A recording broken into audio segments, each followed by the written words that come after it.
Welcome game developers, publishers and producers. Today I have a big offer for you that you can't possibly refuse.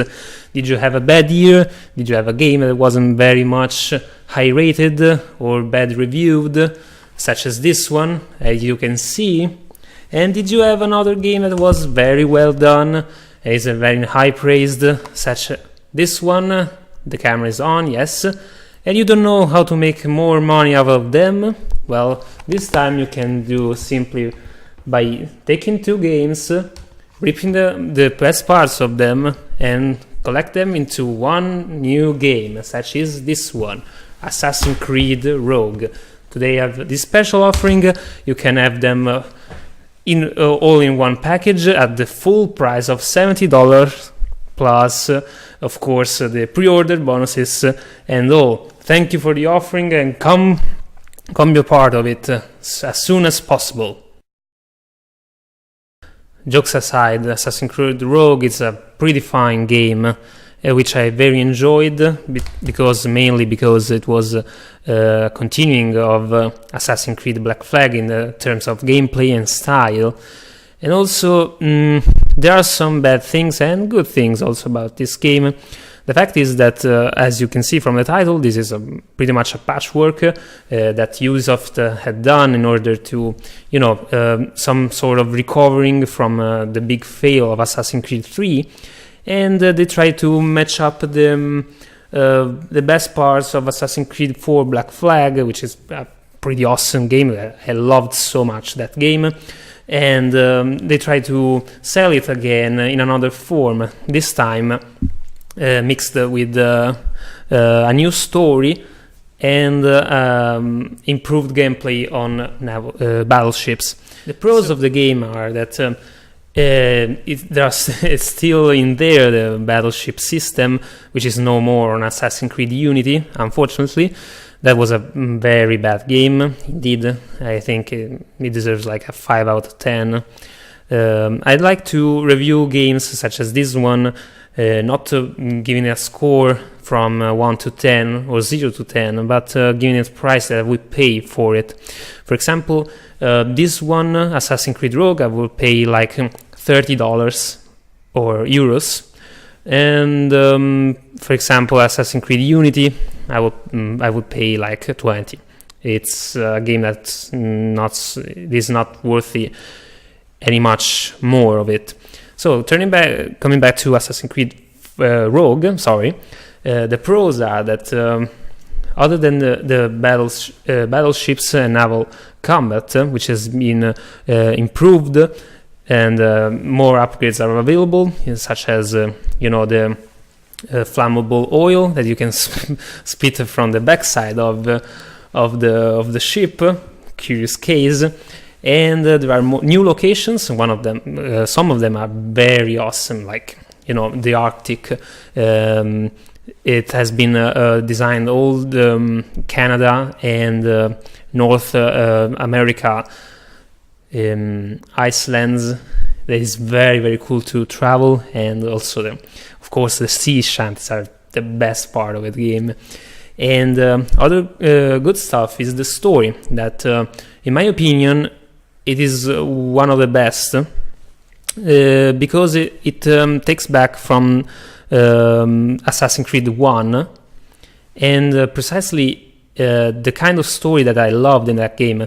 And the reason why I think probably now you will throw every shit at me for what I'm going to say, but I think Assassin's Creed 1 has the best story of all Assassin's Creeds. And I think it is at the same level as the Assassin's Creed 2, which everyone praised as the best one. Mainly because focusing on the story, the thing I liked about Assassin's Creed Rogue is that it takes back when you have to evaluate the positions of Templars and Assassins. Which is a thing that had been completely abandoned in the next Assassin's Creed, next to the first one. In the fact is, I like how they question themselves in Assassin's Creed 1 and in this one: are the Templars the bad guys, or are the assassins are in the right way or in the wrong way? That is, in Assassin's Creed 1, if you play that game, there was a thing that through the development of the story, you see that assassins and Templars are not very much different. It's how it's changed the methods of their killings, and also their ideals are not so much different. It's like giving freedom to the world, but in two different ways. For assassins is mostly like killing Templars and considered as the center of power, that they are trying to extinguish the main center of power that bans people, that controls people. And Templars instead, they want to guarantee freedom using force, using not conspiracy, using masses, using the common opinion of people in order to follow their ideals. And in Assassin's Creed Rogue, this theme was is back again in the game, which you are Shane McCormack, yeah, I also know the full name, and you were an assassin in first place, but then you started to realize that the assassins may not be in the right way, because he had a quest to recover the artifacts of the first civilization, which is the main purpose of the games themselves, finding them. And when he noticed that when he took them from the places, the ground started to collapse and causing terrible earthquakes, and so he didn't want to kill any more people because of the ideals of the assassins. And the fact that this element adds a reflection to the game, I liked it a lot, because Assassin's Creed games turn too simply into adventures in which you had the good guys that were the assassins and the bad guys that were the Templars. This time they are challenging these ideals and thinking again on which are the good side and the evil side. So this was a thing that very impressed me in this point. And what else is good? The locations are very, very good looking. As already said, that not also in the sea, but even in the countryside, there are pretty nice locations. Even they are copied past from Assassin's Creed 3 and Black Flag. Also in snowy weather, so much changing. The characters are quite interesting. I was saying that Shane McCormack is a character that is developing his personality, and so it's not very much. It's not like Ezio Auditore, for example, that is a straight character as is developing and no questioning. Shane McCormack has a more deepful and troubleful development of his personality and in the character as itself, and we'll find out in the game that has some links in Assassin's Creed Unity 2.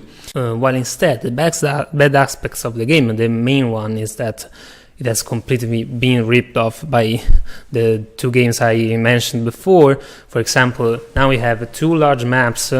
One is kind of ripped off by Assassin's Creed Black Flag. If you remember, if you played both games, you can totally see the northern part of the map, which is the more central United States area and woods, and also there are New York City, which is completely taken from Assassin's Creed 3, and I like that they tried to put up the things that the features that worked in just one game, but the fact is you can't sell it for at full price. I mean, it's like the DLC that Black Flag never had. For example, Freedom Cry was not a DLC. It was a really bad, how do you say that? Spin-off, not spin-off. And the fact is, this feels like a big DLC for Assassin's Creed 4 Black Flag, and because of it, not only I loved it, but also I felt like they had been lying to me. And this is not a very extraordinary fact talking about Ubisoft, but still, I'm one of the loyal consumers that buy their games every year, even though I have some regrets, of course. For example, Assassin's Creed 3 and Unity, which had been very big disappointments. Both of them, they kind of produce like one good game every 2 or 3 years.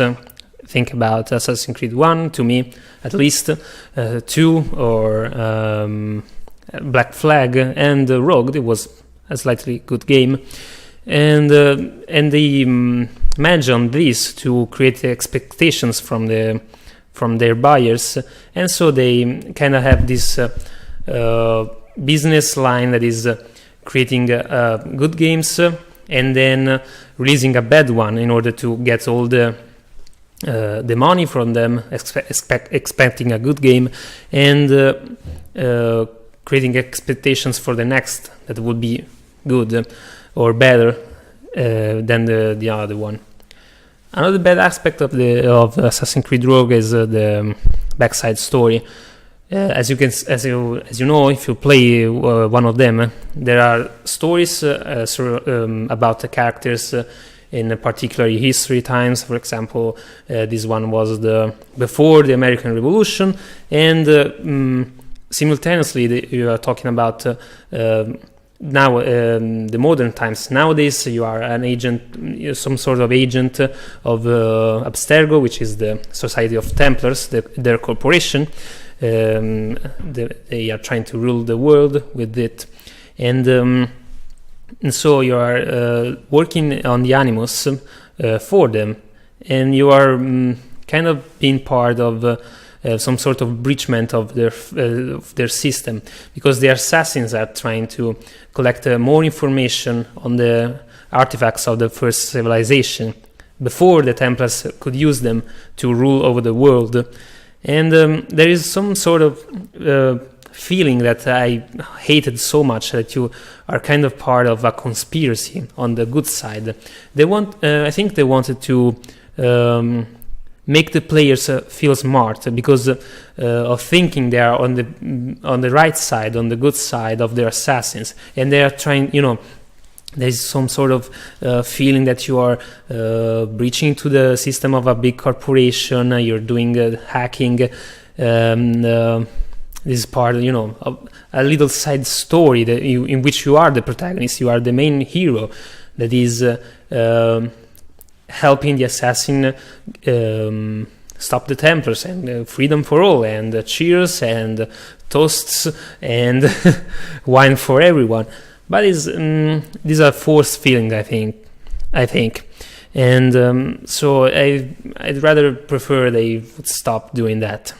Another bad aspect is that as always, the gameplay isn't very much improved on the land side, because it takes everything back from a Black Flag, such as also the wonky mechanic of the smoke grenades are still there, and the combat system, which often bugs, and it's not very entertaining. And for example, there are the poisonous darts that are very much overpowered. You can pretty much complete every mission using them, and you won't have problems to be detected because all the guards poisoned will attack furiously the others and doing all the job for you. To sum up everything I said, Assassin's Creed Rogue is a good game for me, in my opinion. I rated that pretty much $30, which is I give that a 7 out of 10, I think, And I'll take this game as an example on what sequels should at least be. This is the minimum quality that a sequel should be. It is slightly improved, it has the same major aspects of the game that had been ripped off before, and slightly improved them. It ain't all bad what is scrapped from the dead bodies of the games that came before. And then change locations and add a new map to the world. This is a game that I would buy. I think that would be a great improvement on the video games market, improving that way, because a sequel would be nonetheless at least equal to their predecessors, or better in some points. So Ubisoft, please listen to my words. 2 games that are at least this good, or at least this average, depends on the opinion you had on the game, and keep doing like this. You had not only Ubisoft, also the other companies. You could do like this every time. Take it from the previous game you had, add something, and release a new game. The fact is, do not release that on full price. I think $50 or $40 are the right price for a game developed like this. So in the end, thank you for watching, guys. Feel free to comment, like, subscribe as always, and tell me what you think of the game in the comments, and tell me what you think of my first review. This is not very much an ordinary review, but I hope to improve on doing this, and also I will give you more economics advice on how we should buy a game, in my opinion. And remember, guys, if you can't sleep, the clowns are gonna eat thee. Good night.